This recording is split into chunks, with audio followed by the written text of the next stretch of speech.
de sobra. Lo que faltan son buenos currantes. Ahora, si su Baldín Masará, un tío que se le ocurra, en polla, que está ahí, no vas a tener problemas. Ahora, si eres un tío o una tía que hace el vago, no hace nada, no estudia, no trabaja, pues entonces eres un gilipollas toda la vida. ¿Vale? Baina lan egiten baldin baduzu, y si te pones a ello, conseguirás lo que quieras. Aquí eso es el gatik. Akaso orain 15 urte por ahí, ¿no?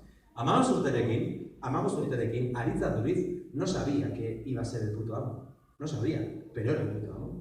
Igual aquí hay algún puto amo ya, o alguna puta ama ya. ¿Lo sé? Mark Zuckerberg, Facebookeko sortzailea, millonario y el puto amo. 15 urterekin no sabía que él iba a ser millonario y el puto amo. Era un tío normal, solo besada. Y ahora es el millonario y el puto amo. Orduan, igual aquí mismo tenemos a un puto amo millonario del futuro, o a una puta jefa de no sé qué. ¿Ulertzen duzue?